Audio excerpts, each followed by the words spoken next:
This is A Different Perspective with Kevin Randle.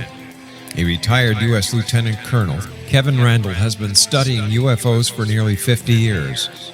Kevin has investigated some of the most famous UFO cases in the world and has been consulted for dozens of documentaries about UFOs. Considered one of the leading experts into the Roswell UFO crash of 1947, Kevin has written more than 25 books about UFOs, including the recently published Roswell in the 21st Century. Now, here is the host of A Different Perspective, Kevin Randle. And welcome to this edition of A Different Perspective. I'm the host, Kevin Randle. I'll be joined momentarily by Rob SWIATEK, and we're going to be talking about where ufology is going.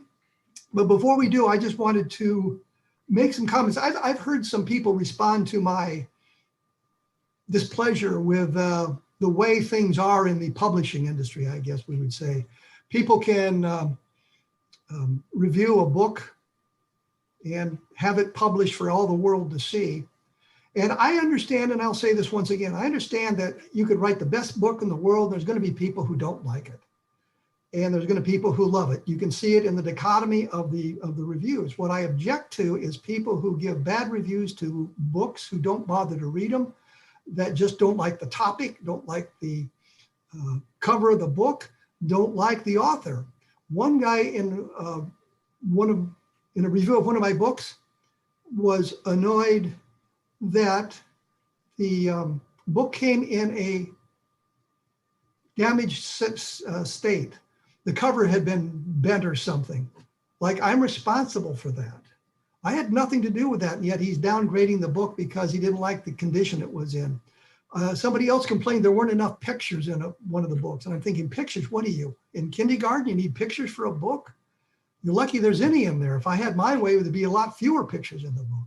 Anyway, the point simply is, if you're going to review a book, at least read the book and give it an honest review. If you don't like it, that's fine, but give some legitimate reasons for not liking it.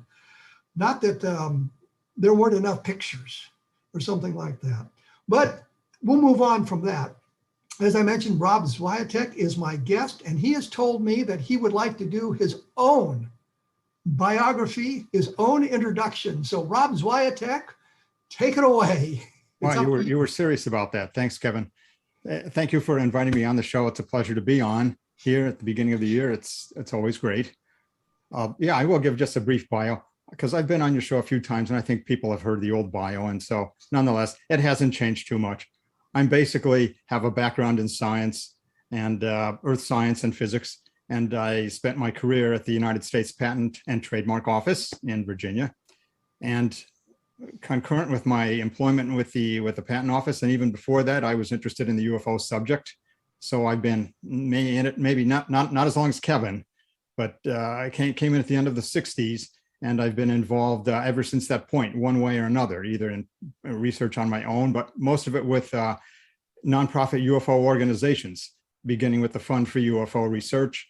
And then in 2003 or 2004 or something like that, I was asked to be on the board of the Mutual UFO Network, and I've remained there since that time, and have been involved in all phases of ufology, one way or another. Over the years, they reach out and grab you. So that's a brief biography in a nutshell, or a saucer shell, or whatever you prefer.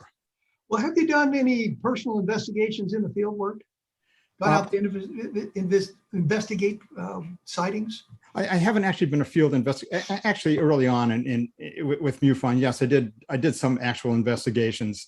But once I got with then moved to Virginia to work and started with the patent office, I did not do field investigations. I more or less concentrated just on the research and the running of the organizations.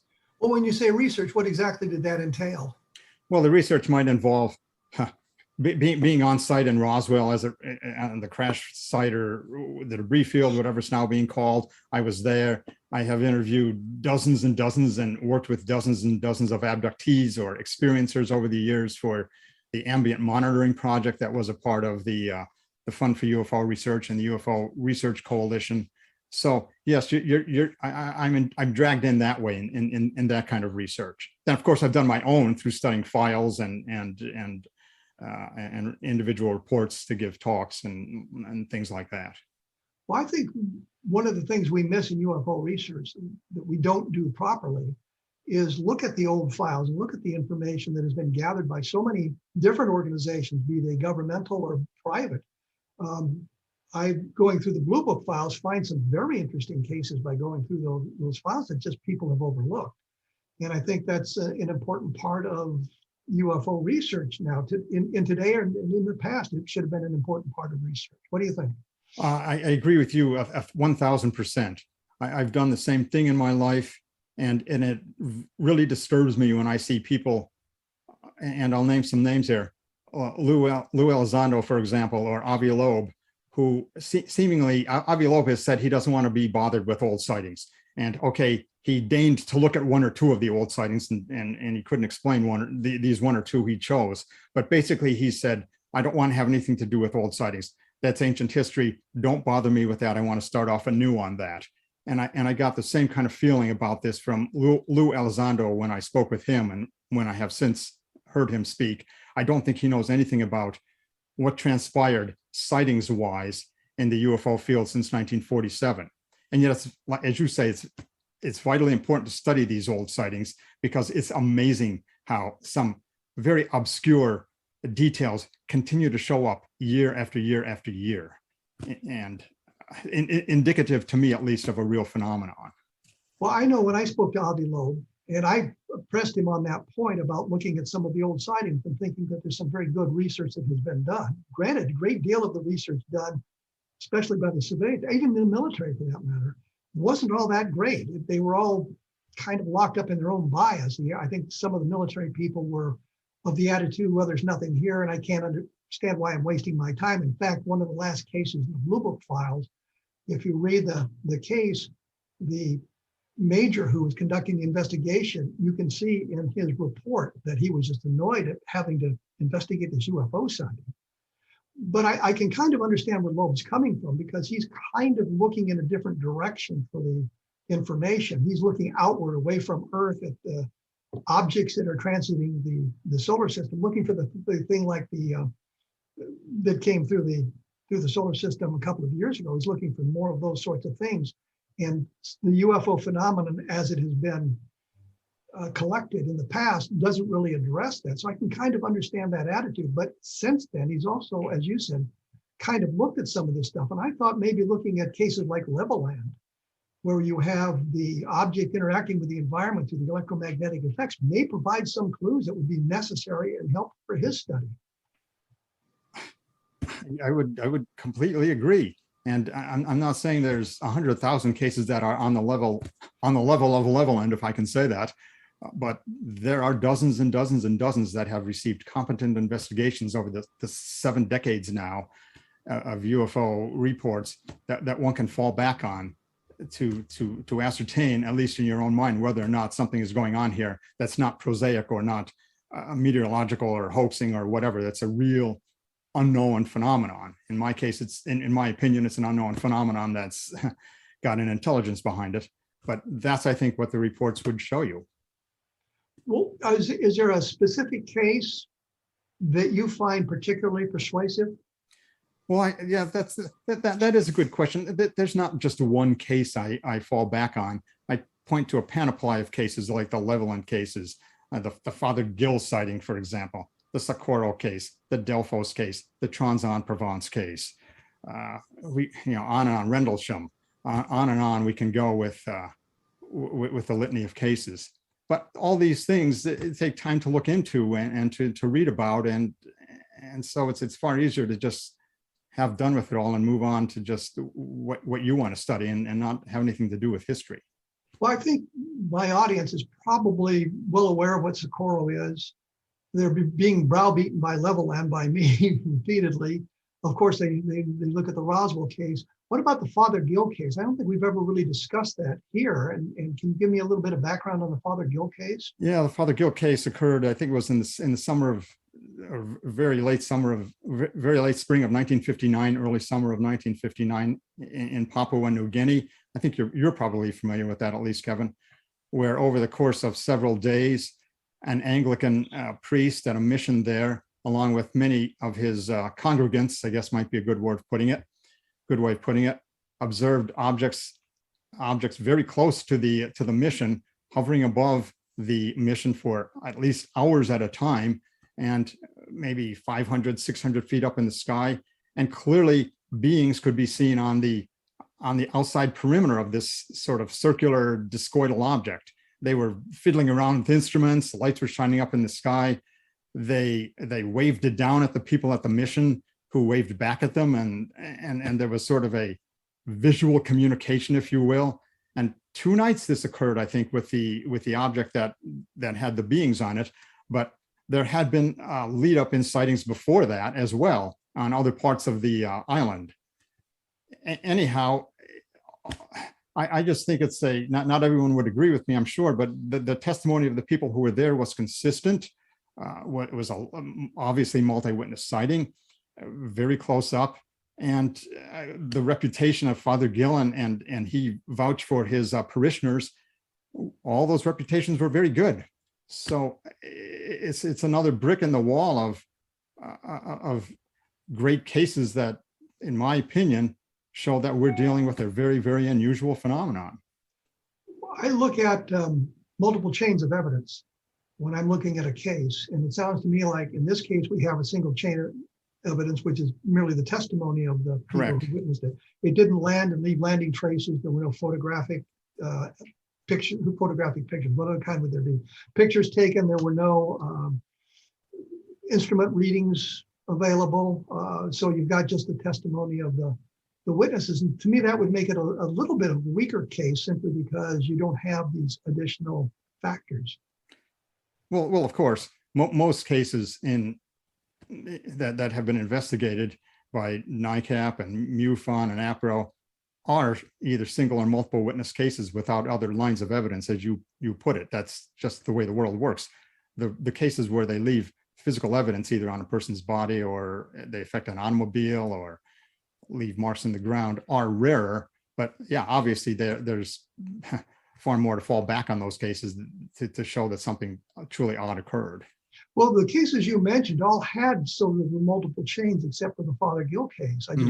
I point that out for no other reason than I just kind of struck me like that. Well, I could have picked the Kenneth Arnold case, for example. We were dealing with one person here, but I think that too is a fantastically good case.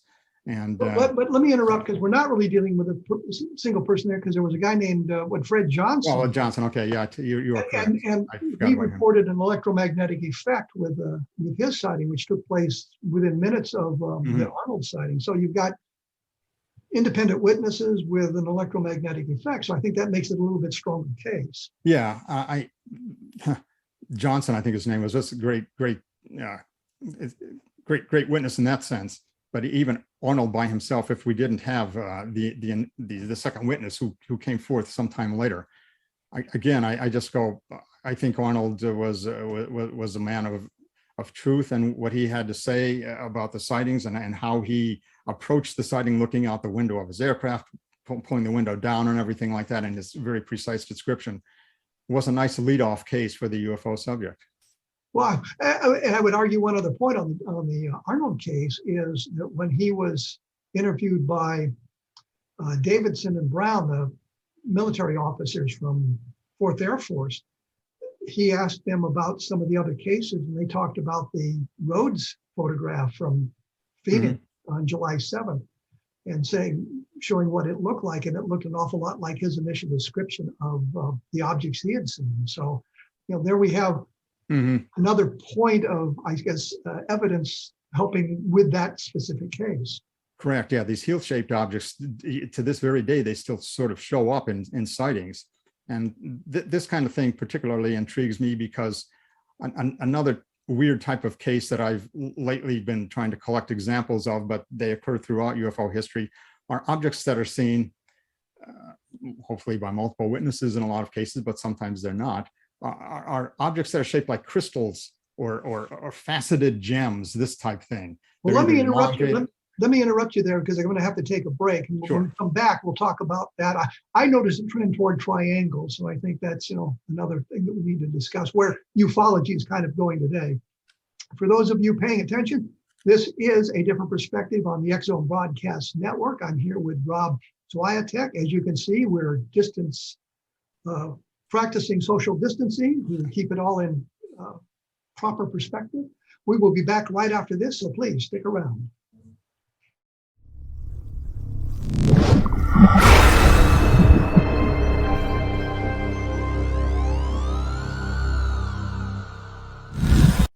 And welcome back.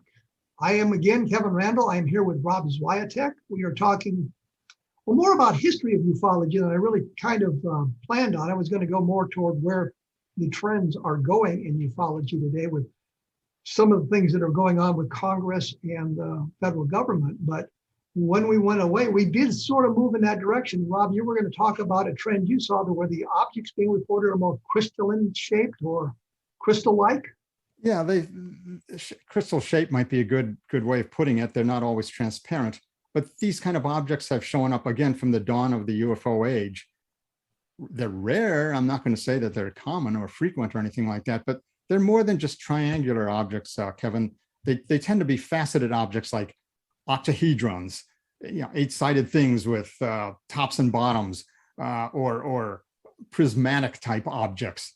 Might be a hexagon. They're either elongated or sometimes they're in more of a square shape, a square with the corners all cut off or something like this. But I only bring up these cases because not only, as I mentioned, do they keep being seen, but they really make no sense aerodynamically. They're easy cases for skeptics to attack because it doesn't make any sense. Who flies around in some kind of a craft that looks like a jewel? And this is what these things sometimes are described as, jewel-like, with faceted ends and facets along the longitudinal axis and transverse facets and this type of thing. They make no sense, but despite that, they keep being reported. And I just find them completely intriguing.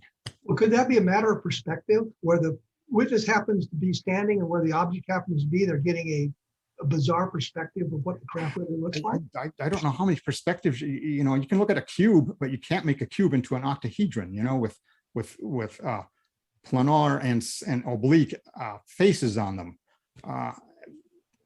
In these cases, most of them that are reported are fairly close encounters where someone sees it at the end of their driveway. A man in England in 2020, someone threw a skylight in his house and he saw it as being just maybe 50 feet above his house.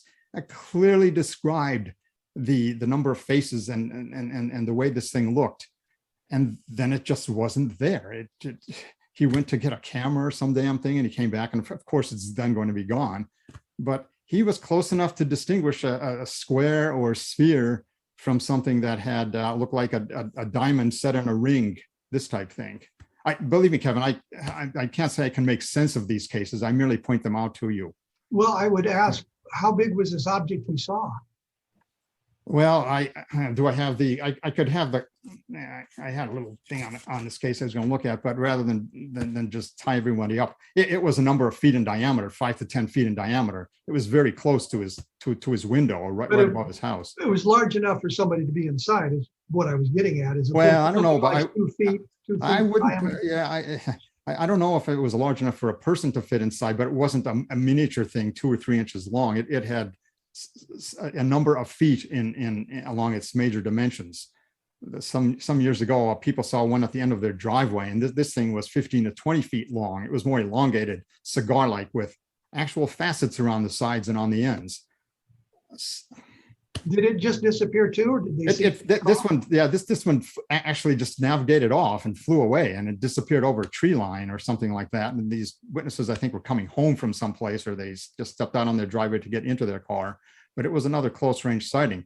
There was another great one in England in the early years of the 1950s, where a military person saw this thing hovering over a sort of like a campground that he was staying at, and he describes it very explicitly. And this thing too rotated, and the sun was reflecting off the facets as it was rotating. I'm puzzled by it all. That doesn't make any sense that you would fly from some point out in the galaxy in an object that looks like a jewel. Jewels don't develop a lift like like an airfoil does. There's never any exhaust or anything being expelled from these objects to give it lift or to give it propulsion. I merely pointed out as a category of objects that if one looks through enough cases, you will come up with every 500th case might be one like this. But you're suggesting some kind of anti-gravity? I'm suggesting fly, or I'm suggesting simply that they don't fit into the category of meteorological phenomena. It's just how the phenomenon manifests. Again, in my opinion, it's how the UFO phenomenon manifests. It provides us with these kind of objects that make no sense. I mean, a cigar-shaped object hovering 20 feet above the ground for 15 minutes with no apparent lift to it, that doesn't make too much sense either, but that's how the objects are described, and that's what these objects seem to do. They have some kind of a mechanism of either generating lift that we haven't stumbled across, or they're just virtual images that a person's seeing. They're not maybe really there, or it's a holograph. I don't know. I could speculate all day, but that's not why I'm on your show, to speculate. Well, actually it is. Well, I That's tried exactly why you're keep, on the show. Yeah, well, okay, I didn't know that. I could speculate all day, but no, seriously, your guess is as good as mine on any of these things. But Kevin. you're not suggesting any extraterrestrial origin for these. You have no real clue. I have no It could be real clue. interdimensional from what you're saying. Exactly right. Exactly right. I tend to think that once we unravel everything that's going on with the UFOs, we're going to find that they're extraordinarily complex and very well, in my very, very humble opinion, might involve other dimensions, whatever that quite means. But yeah, they can cut into and out of another dimension, and they're here and then they're gone. Or we'll discover that there are a multiplicity of explanations for the phenomenon. It's You never know. But, right. I tend to think we're dealing with one phenomenon, but then people ask me, or I get involved in discussions, well, now we have a Bigfoot phenomenon, and now we have a lake monster phenomenon. Are all these separate phenomena that all of them comprise the field of Fortean studies, but are all these separate phenomena, UFOs, Bigfoot, things in lakes, lake monsters, strange flying birds, and we haven't discovered, and we can't make any scientific progress in any of these areas? I just tend to lump them into the statement that the world is far more mysterious than we can think about or even wrap our minds around. Well, It's just the nature of reality. I would argue that some of these phenomena you mentioned probably are more in the realm of fantasy than they are in actuality. I think, I looked at the Bigfoot phenomenon when I began studying UFOs as well, because that was just another area that you kind of bumped into. And looking at it and understanding what I do about anthropology or breeding populations, you have to have X number of individuals for a viable population. And if you don't have it, that population will die out. And I can see no place in the United States, for example, where Bigfoot could hide with a viable breeding population. Well, Kevin, you're 100% right. And I've had that conversation with my wife and with numerous people. I'm speaking for myself here. I find the eyewitness testimony, and again, I'm not claiming to be an expert on Bigfoot sightings by any means, but from what I've read, and even once spoke to a person who saw this creature, the eyewitness testimony has the same strengths and weaknesses as does the UFO testimony. Not as many cases maybe, but nonetheless, some of these witnesses do seem to be describing this kind of a creature. But I agree, all the corners of the 48 contiguous states here have been explored. For the most part, there can be no populations of undiscovered beings like this existing, say, in North Carolina or New Jersey or Ohio. That doesn't make sense, but somehow these things keep getting reported. I have no explanation for it, but I merely point out that it's an oddity of the universe. We seem to be either dimensions are interpenetrating ours, or we don't see the big picture and we can't explain it. It completely baffles me. Well, that's one of the reasons I kind of severed those sorts of phenomena from the UFO phenomenon, because when we look at the UFO phenomena, we do have physical traces. We do have good photographs. We do have radar cases. We do have the kind of evidence you'd like to see related to this, other than, of course, having the craft and the bodies in our hands. But on some of these other phenomenon, and let's look at the Loch Ness Monster. I mean, how many times have they formed expeditions to find the Loch Ness Monster with all the modern technology and have just come up with nothing? So I think that we need to sever that from the UFO field. Oh, I don't lump these things in with the UFO field, and in fact, I don't like when I hear cases that tie Bigfoot in with UFOs, as I've heard over the years. Talk to Stan Gordon, but nonetheless, that seemingly does occur once in a while.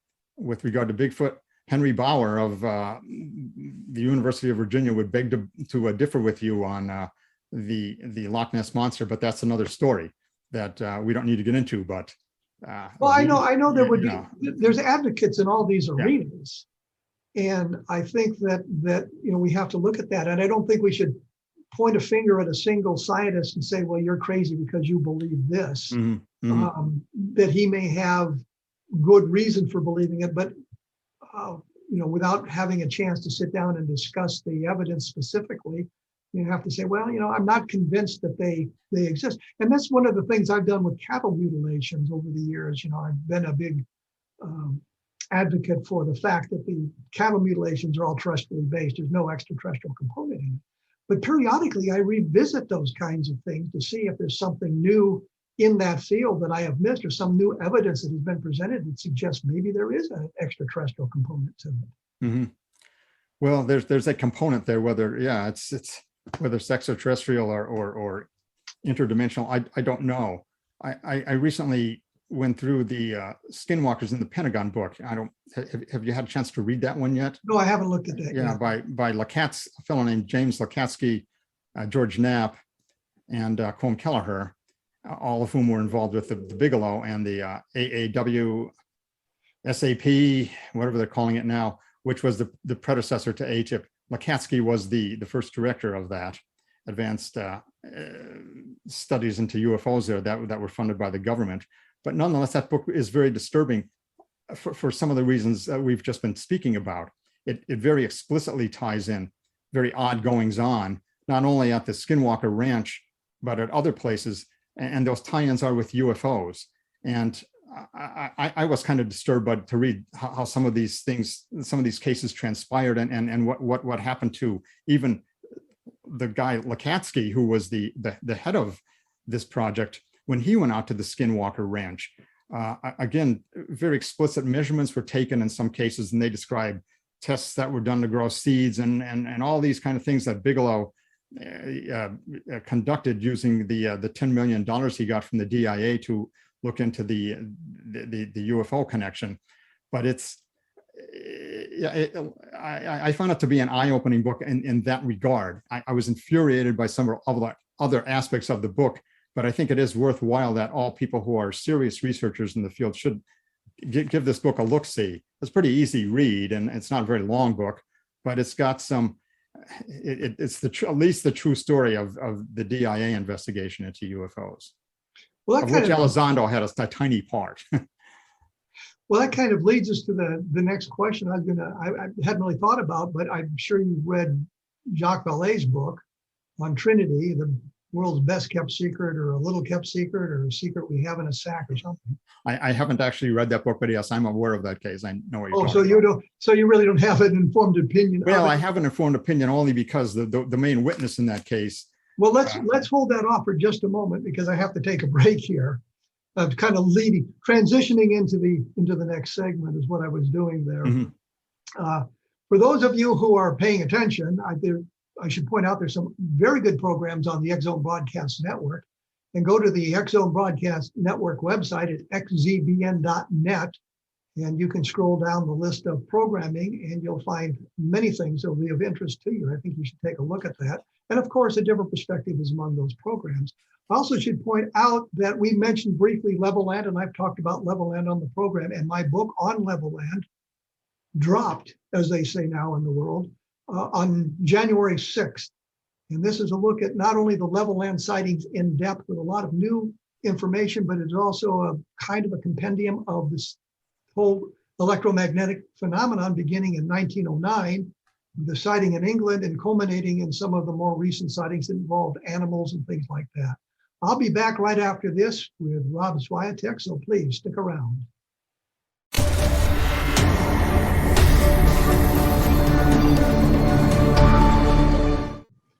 I am back with Rob SWIATEK. We are talking, really not the way I thought we were going to be going, because we kind of hung up on some of the past cases, but I think it's interesting that we look at that stuff because it's necessary to understand what goes on in the future.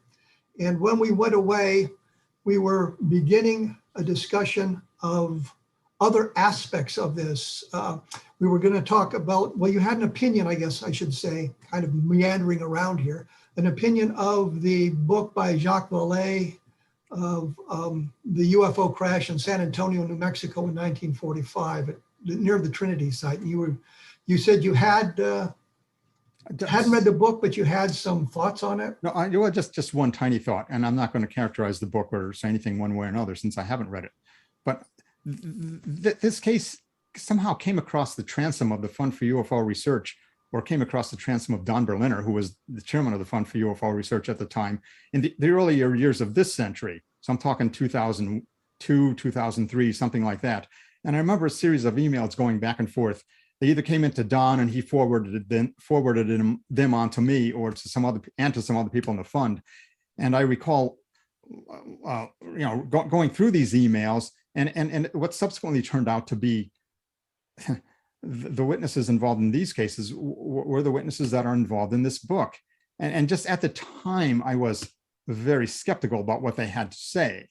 And I suppose I could dig up those emails. I'm not sure they survived the years of time, but that's all I have to comment on it. This case didn't make this case was resurrected, I guess, with the book, but it actually began 15 years earlier or so, at least among some people in the UFO field who these witnesses were reaching out to contact. Well, let me expand your horizon on this. I'm trying not to sound condescending on this. Don Schmidt and I did a interview just before the new year, and we talked a little bit about this. He was contacted, I think he said, in 96 or 97 by one of the primary witnesses, Remy Baca. Baca, right. About it, and it sounded to Don as if Baca was talking about the crash being over on the plains of San Augustine, linking it to the Barney Barnett case. I understand that Stan Friedman was also contacted about this case, and both of them kind of looked at it and thought, no, we don't want to get involved in it. Now you've added another dimension to that with the information from Don Berliner and the Fund for UFO Research. It would be interesting. I think it's important if you get a chance, and I hesitate to do this, but if you get a chance, you should see if you can find those emails or copies of them, because I think they would be an important historical document showing that these guys didn't just sort of stumble into the UFO community. They worked their way into it by contacting all sorts of people on it until they got somebody who was interested in their tale. I got emails and information about it back in 2010. So I've known about it for now 12 years. But I think that that's important that we take a look at all of that. So I read the book. It's not very coherent. There's an awful lot of unnecessary history in it. There's an awful lot of speculation in it. And there's basically a single witness, because I don't think, I guess they did have a chance to talk to the other fellow that was involved with Baca before he passed away, but it's basically single witness. So it's just not a very solid case. And I think the reason it's gotten so much interest is Jacques Vallée's name is on it. Sure, I was disappointed in Jacques Vallée and his advocacy for this book, which moves us into where I really wanted to go on this program, and that's where we're going in ufology. And I wondered what your thoughts were on the congressional mandate to investigate UFOs and the coming so-called investigation of the UFOs by the various government and intelligence agencies. Well, I had a chance to go over and read the bill that was signed by Biden, I think, on December 27th, National Defense Authorization Act for 2022. And it does establish within the confines of the Secretary of Defense an office for there's no other way to say it, but for investigating UAP or UFO sightings, where field investigations will take place. And this is a distinct difference from what the task force was doing, for example, and they seem to be more of just coordinating sightings and writing that report that came on June 25th. But now the UAP-TF has been supplanted by whatever this new office is going to be. Maybe it's the Aerial Object Identification and Management Synchronization Group that was also announced by the Department of Defense at the end of November. Maybe it's going to be them, but whatever it is, this congressional act, the NDAA Act of 2022, has some very explicit directives that the government, in theory, is supposed to comply with regarding the investigation of UFOs. They're supposed to develop a science plan. They're supposed to have investigators out there in the field. They're supposed to provide one annual public unclassified report and two semi-annual reports that conceivably could be classified to Congress. And in each of these reports, they've got to describe all the sightings that they've encountered and investigated during the previous, when the first report comes out, it'll be like during the previous 6 months, and or all the 144 cases that were described in the June 25th report. The act actually explicitly states those details have to be given in one of those reports to Congress. And the first report is due 90 days after the bill was signed. So we're talking around the end of March. They have to provide their first briefing to Congress. And I think that first briefing has to include the details on the 143 cases that were in the June 25th report.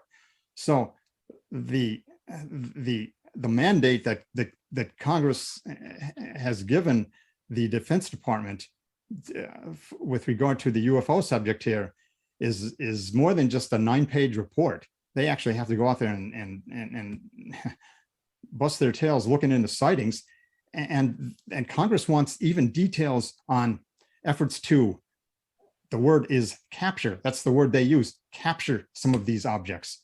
And I would think that if the congressmen and senators who voted for this bill and fashioned the bill had thought that there was nothing but hot air and clouds and hoaxes to UFOs, they wouldn't be talking about trying to capture these objects or have the details on anything that constitutes advanced technology that's beyond what we currently have in our armed forces. But haven't we seen this all before? Wasn't that sort of the mandate that came down from General Twining back in 1947 when he issued orders to the various commands to do exactly this sort of thing? That is correct. They have succeeded in reinventing the wheel. And I have gone through, and this is a slightly different thing, but I have gone through the statements that were made in the June 25th report.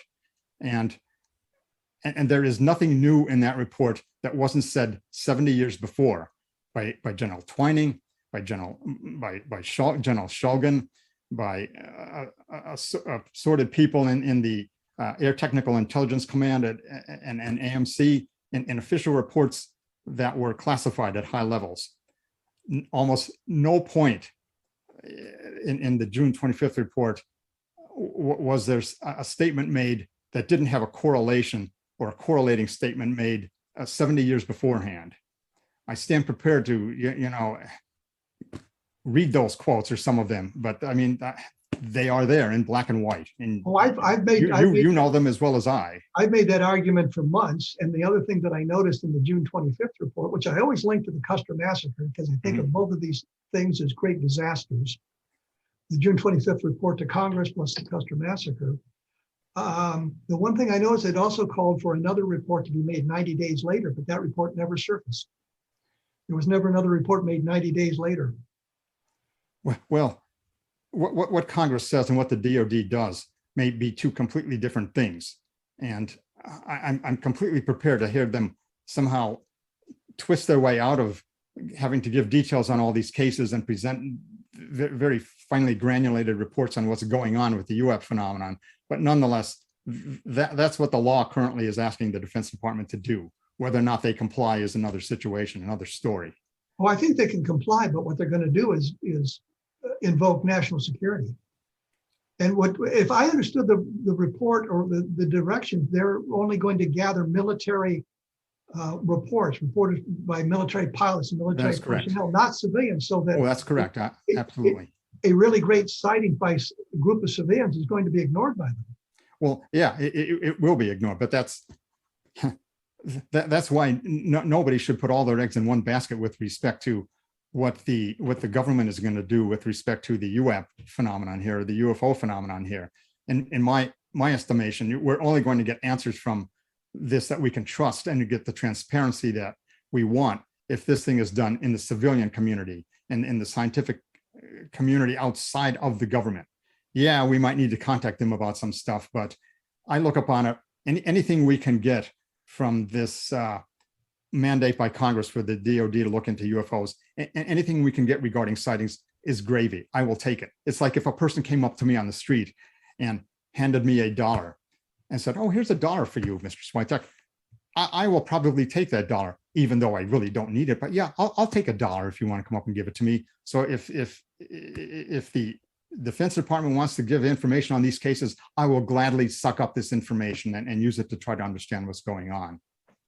But on the other side of the coin, we've had kind of a similar circumstance when the Condon Committee was commissioned back in the late 1960s.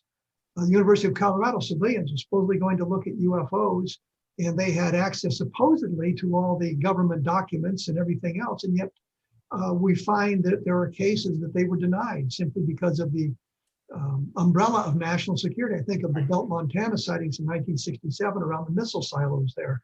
And although some of their investigators had security clearances, although they were told they were going to get everything, when they got out to the Malmstrom Air Force Base, the investigator was told, "We can't tell you about that. It's a matter of national security." And that was the end of it.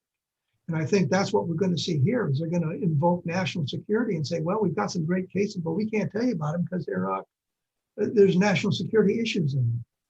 Well, they've got to give, they can give, they could invoke that, I suppose, and maybe nobody in Congress would be cleared to see it, but the semi-annual reports that they're asked to give can be classified and are not necessarily going to be released to the public. So I would think maybe some of the congressmen would be apprised of these cases, congresswomen, whatever, but I don't know. You could be completely correct. And that, if you want to be cynical, and it's not hard to be cynical in the UFO field, that's probably what might transpire. We will get nothing out of it.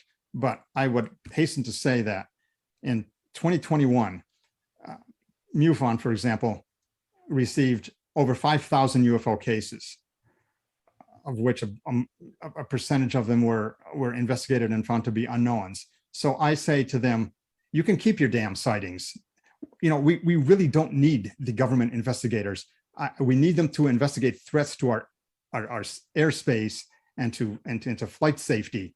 But if they're not going to investigate sightings with a view toward advancing science, and that even comes out in this National Defense Act, that they should be looking into this to see what we can learn with respect to new science. But if we're not going to get any of that, then the hell with it. There's enough cases that just come in MUFON that are unexplained, I think, to intrigue scientists outside of MUFON to consider the UFO phenomenon, Avi Loeb, for example, and see where these cases take them in their intellectual pursuits. But I think the problem that we're going to see is sort of the appeal to authority, which is, well, we had the experts in the field, we had the military experts look at these cases, and there's really nothing there. And that's sort of the end of it. There are elements of these cases that impact national security. Therefore, we can't tell you everything that we've done, but we haven't found much of anything at all to suggest alien visitation or anything else. And that's exactly what the Condon Committee did. And that was what was set up prior to the Condon Committee even beginning the first investigation. But before you respond, I'm going to have to take a break because I've been watching the clock once again. You got to stop with doing my that. cynical ways. I am here with Rob SWIATEK. We're talking now about some of the history, some of the things that may go on in the future in the world of UFOs. And moving back right after this, so please stick around.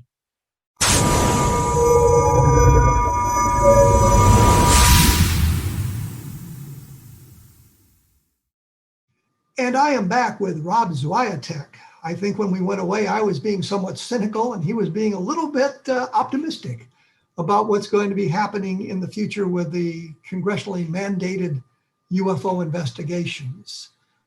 I was worried about the history that suggests that they always find a way to keep the information hidden from us, or they manage to divert the investigation into arenas that don't really pay off.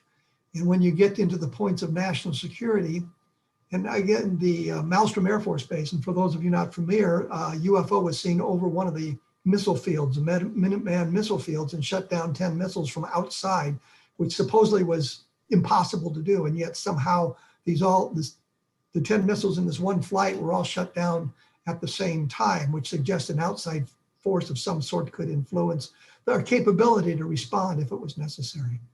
So that was a national security issue. And I wonder that if they're not going to evoke the national security issue to keep the information hidden, regardless of it, and I don't know how much they're going to give Congress. And I also know that the people who will be preparing this in the intelligence community and the higher levels of the Pentagon and the military are experts at playing the game and avoiding answering the questions with a lot of nonsense. So I just don't have a good feeling about this, but Rob, you seem to be a little bit more optimistic than me. Well, I don't know if I'm optimistic. I'm just willing to take whatever they're willing to give.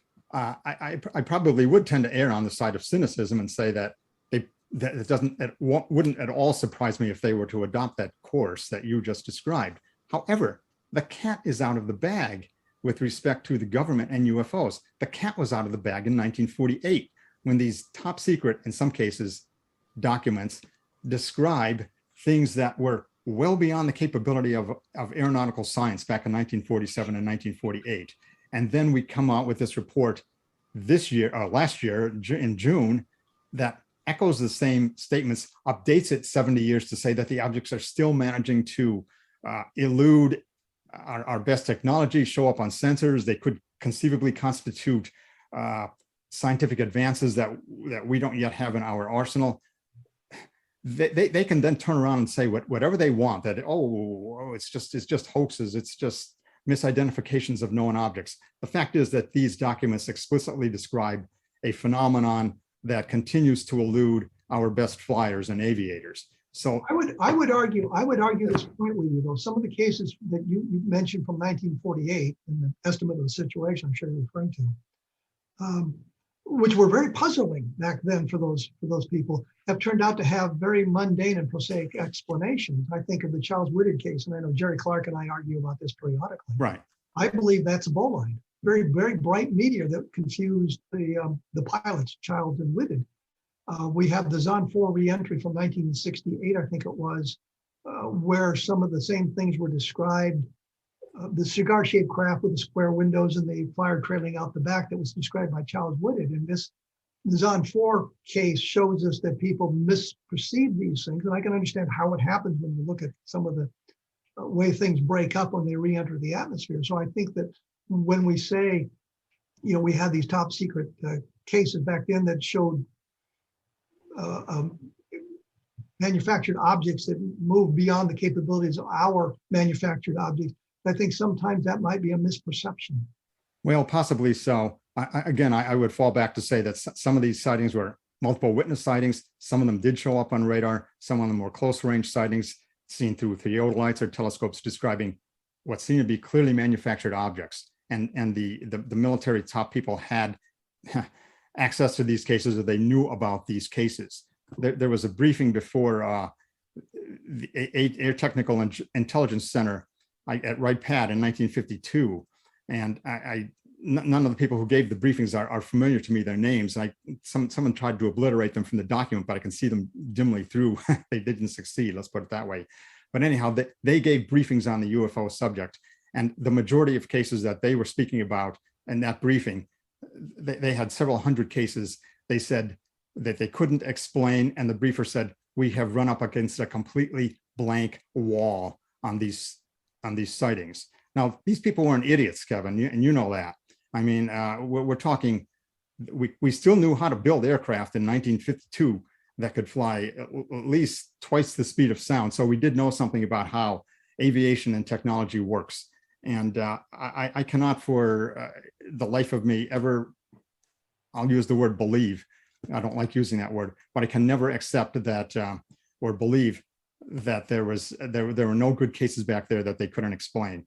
There absolutely were. And they demonstrated the same kind of movements and the same kind of baffling behavior that the objects described today. The phenomenon has, remained consistent. Well, I think you missed a good debating point. Didn't I just have an article in the MUFON journal about a sighting in Array, New Mexico by scientists who's correct? You did the object through you did. There are instrumentation and that sort of thing, which is very, very inexplicable sighting. So you had I haven't got my copy yet. Well, but I did see the article. Yeah, I haven't got my. But copy. Yes, I know you saw the article. It's coming out. Well, and we look forward to more, by the way, too. Keep them coming. But you can't access it online. No, I could. I did see the sighting since I help edit the journal. So yes, I know. Yeah, I could pull it up in 10 seconds here. Well, what I've noticed is the MUFON journal always shows up on the first of the month online. You may not have the hard copy. You're correct. Yeah, I don't usually. Yeah, that's correct. So I just thought you missed a great debate point there when you could have said that. But my point has been this: that sighting, while very interesting and conducted by scientists, and Charles Moore of Project Mogul fame was the scientist who was involved in that with this unidentified sighting, and the one who has come up with the Project Mogul nonsense. It's an interesting case, but by the same token, you don't have physical evidence. You have the witness testimony and the fact that they were able to observe it through instrumentation, which makes it a better case. And it was in sight for more than a minute, and that's always important that they get a chance to take a good look at it. But I think there's always going to be inexplicable sightings, no matter what. Even if we do not have alien visitation, I think we're always going to end up with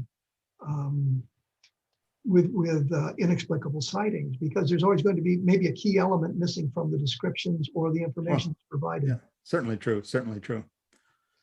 But as I said, I worry about the enthusiasm which these investigations will be made by whomever is appointed to investigate them, and what their mandate may be from the chains of command.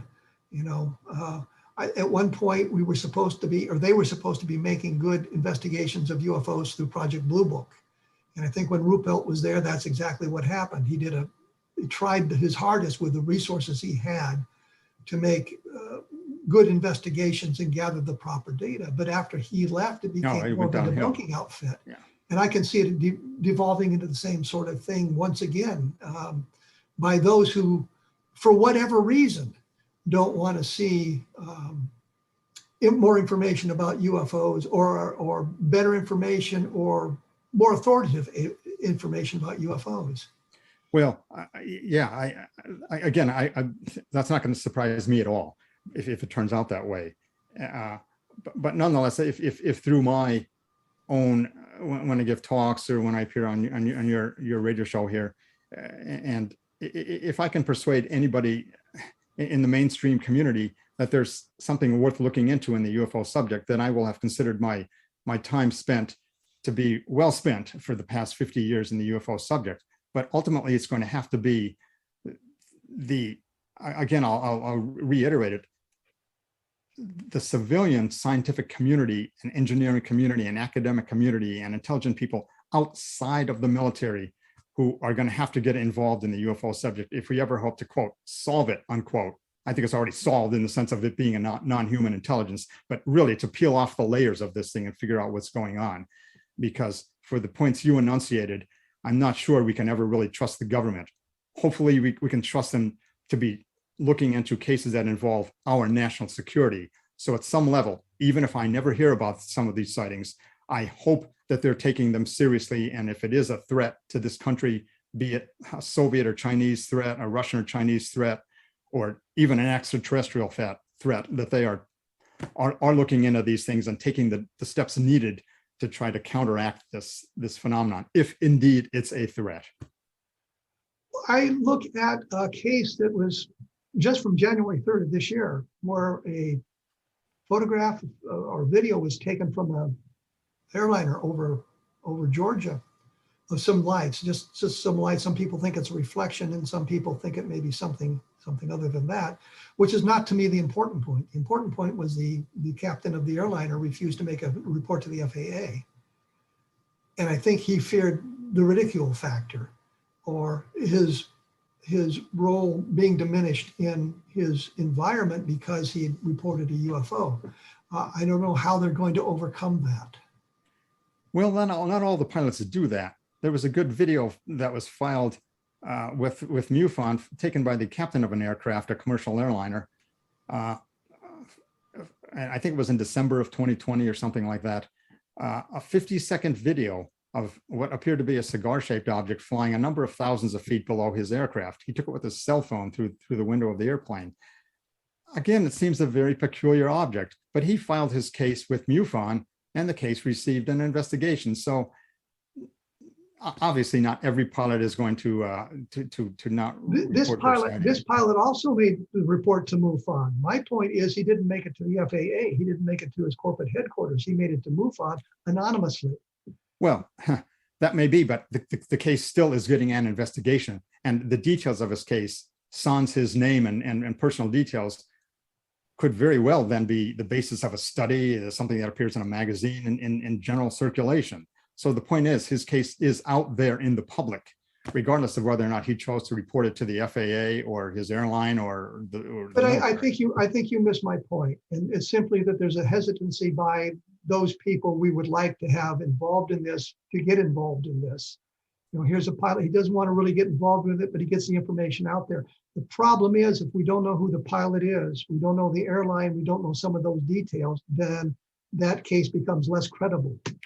Well, most of these guys do give their names to MUFON, okay? And so the names are known to the investigators. It's kind of rare that a person doesn't give any information whatsoever completely anonymous. As I understand it, the MUFON investigators are not supposed to give a disposition to a case like that in terms of explained or unexplained. They're just supposed to set it aside as an information-only case. But we need to know at least contact details for the person and their name. So I couldn't get the guy's name if I were to look on CMS, though I could ascertain in looking at CMS case, this case management system, if the fellow did indeed give his name or the woman did give her name, that would be there. So they are giving the details of their cases. That, at least from my point of view, that's a plus. Well, I think we're going to have to end it there. We're just out of time. I've had a few other directions I wanted to go, but we didn't get to them. Rob, I want to thank you for taking an hour today to talk about UFOs with me here, and I think provide some good information about what's going on and where we may be going into the future. It's always a pleasure, Kevin. Thanks for having me on. Okay, we'll talk to you later. Right. For those of you who are interested, I have a book out now called Level Land, which details the case, the Level Land case. I think there's some information in there that I was able to discern through going through the records, as Rob and I talked about. Going through the newspaper files and things like that have not gotten a good play. And I'll give you a hint about one of those. That is the sheriff.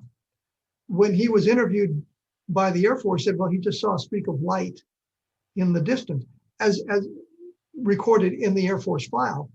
But before that, he was quoted in newspapers as having gotten much closer and seeing an oval-shaped object. That documentation is out there in the newspapers from 1957.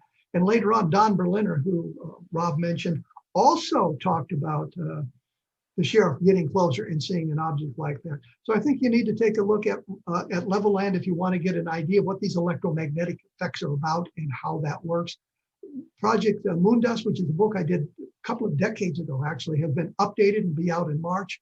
So I'm continuing to work in that direction. I will have some more information about some of this stuff on my blog in the next few days or so. So take a look there at www.kevinrandle.blogspot.com. You have been listening to A Different Perspective on the X Zone Broadcast Network, and thank you for tuning in.